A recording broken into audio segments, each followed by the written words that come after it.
प्रणाम। हई आले बोले उठ लाली के टीका मार के देख ली होता तरह उस समय के बाद जिस समय ब्रह्मा जी सृष्टि की रचना किए थे कोई नहीं मरता था, केवल इस दुनिया में जन्म लिया करते थे। आज जन्म लेते लेते पृथ्वी पर इतनी जनसंख्या बढ़ गई कि जनसंख्या के भार से पृथ्वी दबने लगी, तो धरती गौ के रूप लेकर रोने लगी, जाके कहने लगी हे ब्रह्मदेव, कब तक सिलसिला चलता रहेगा? दुनिया में रोज लोग जन्म ले रहे हैं, कोई नहीं मर रहे हैं, मुझसे भार नहीं सहा जाएगा।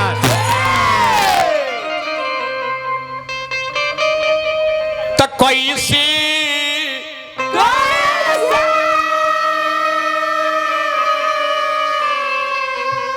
सही हम विपत्तियां, ब्रह्मदेव कैसी अरे सही हम विपत्तियां, अरे बत्तियां कोई तो हमारा से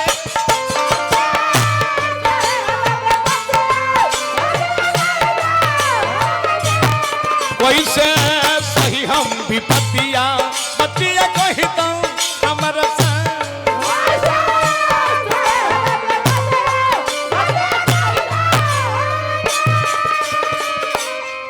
रोज रोज धरती पर लोग जन्म ले रहे हैं, कहां रहेंगे? बढ़ल धरती के भार, अरे दर्द करेला कपार, अरे लौकी एक हुना रहतिया, अब बतिया कहता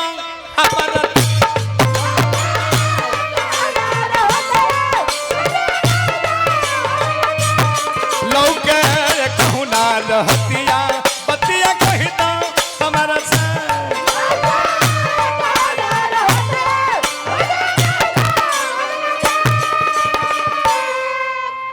ब्रह्मा जी सुनित गुरु, धरती ठीक कह रही है, मैंने सृष्टि का रचना गलत कर दिया। आखिर कब तक दुनिया में लोग जन्म लेंगे? कब तक? कहाँ रहेंगे?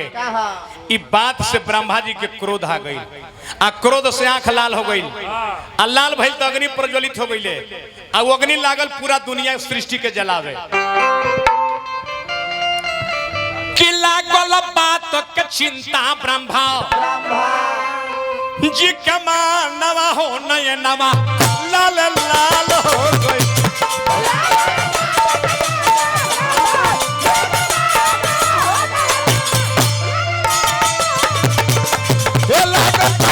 चिंता ब्रह्मा जी के मानवा हो नयनवा लाल लाल हो गई।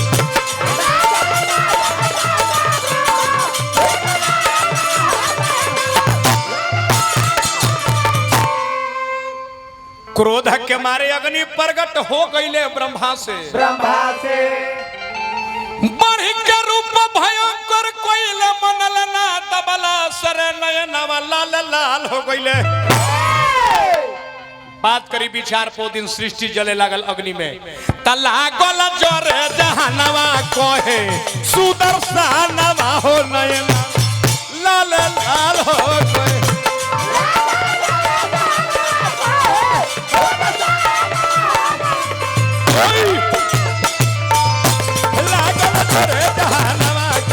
सुदर्शनवा हो नयना लाल लाल हो।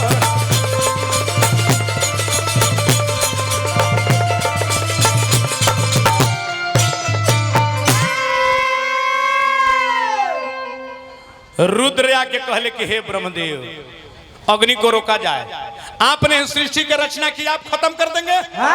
अग्नि रुकल, तो अग्नि रुकल तक क्रोध में एगो लड़की उत्पत्ति भइल। उ लड़की के रूप रहे काला, आंख रहे लाल, जीभ रहे लाल। उ लड़की के मृत्यु कह के ब्रह्मा जी बोले मृत्यु इधर आओ। लड़की कहले कि क्या गया है पिताजी? कहले कि आज से दुनिया में तेरा जीव के मारे के बाद। उ लड़की लगली रोवे, कहले कि बिना गलती के केहू के मारब तो हम नरक भोगे पड़ी हमरा के, हमरा से काम ना होई। रोवैया के ब्रह्मा जी हथेलिया में छान के रगड़ दिल, नहीं मारेगी नहीं मारेगी तो चली जाओ यहाँ से। लड़की कहाँ गई विचार करी। वो लड़की जाके तीर्थ में बहुत बहुत दिन तक तपस्या करे लगली। भइल का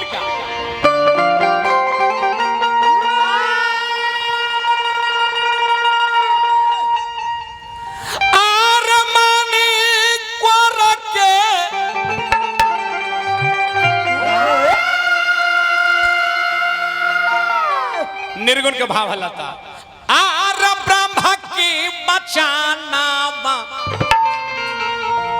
अरे कोई हो पायाना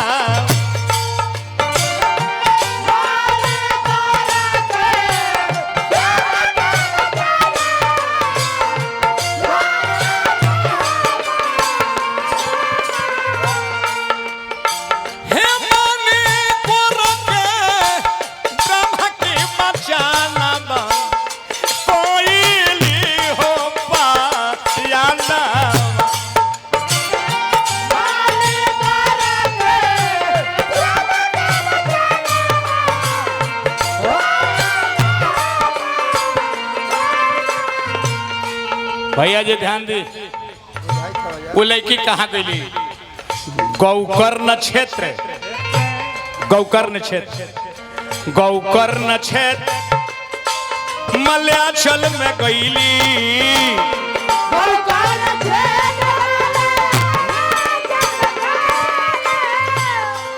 सरोज टाइगर के तरफ से बहुत बहुत के पुरस्कार हार्दिक हार्दिक प्रणाम बा। जा था जोग तप वही जा ये श्रद्धा से कोईली।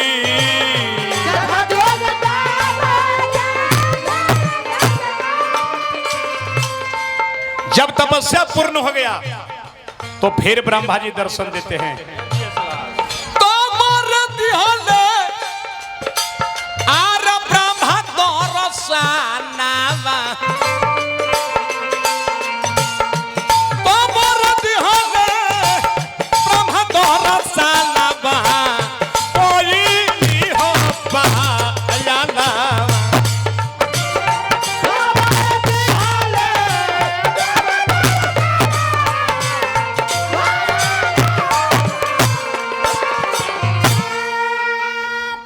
जाके ब्रह्मा जी कहते करे लड़की तारा जीव के मारे के बा। लड़की कहले कि हम ना मारब। तो वही समय ब्रह्मा जी रोग के उत्पत्ति कैनी। देखिए रोग कहिया से बनल। वही समय में ब्रह्मा जी रोग बनौनी। तो जौन हथेलिया पर लोरवा छलने रहनी है। अब वो लड़की के वरदान देने की मृत्यु तुम दुनिया में जीव के मारो, कोई तुझे बदनाम नहीं करेगा, हम वरदान देते हैं। जब लड़की समझ गई कि हम बदनाम ना हो तो मारब। आज जमराज सेना दिले कप पितबाई बढ़ावले कहले कि मारो तुम। तो वही दिन से सकार ले लड़की मारे के।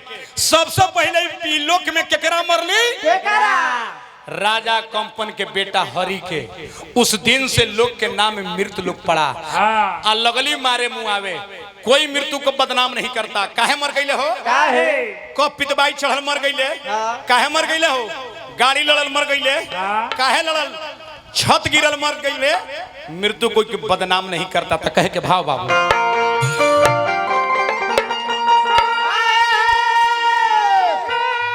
अरे कोई को बोला चलली नाई कर के माथावा छोड़ावे लगली रे।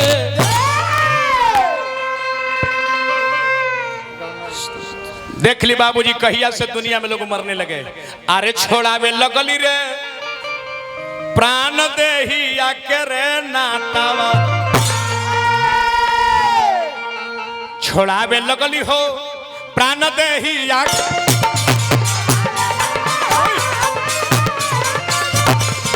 आवे लगली हो प्राण देही आके नातावा।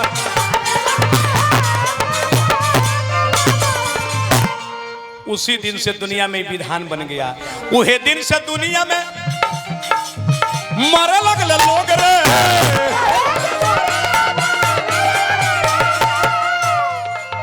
विधाना के विधि जानी भारी सोना जोग रे।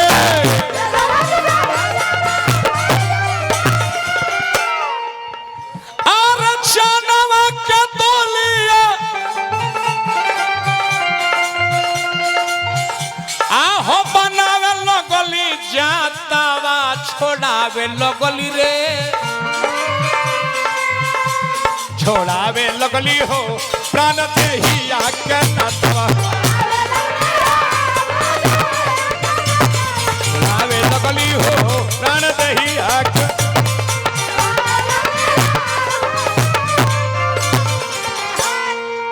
शनालाल यादव भोजपुरी सिंगर भाई की ओर से 100 रुपया पुरस्कार हार्दिक प्रणाम बा। वही दिन से लोग दुनिया में मरने लगे।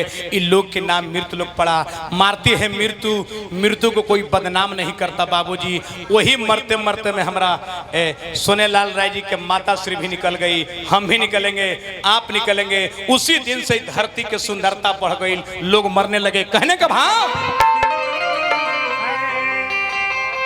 धरती के धर्म चलत ही है से जहानामा में तो ही है से जहानामा में।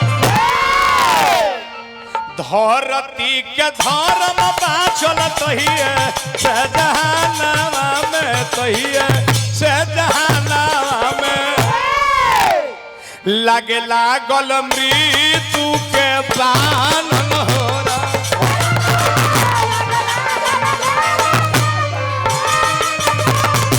रमा हो लगे लागल मृत्यु के बान।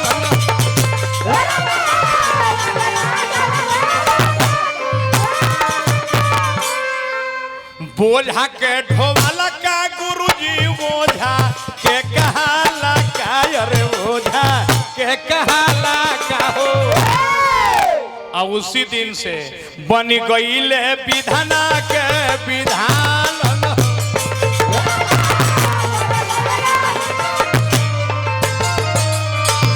राम हो बनी गई है विधाना के विधान हो।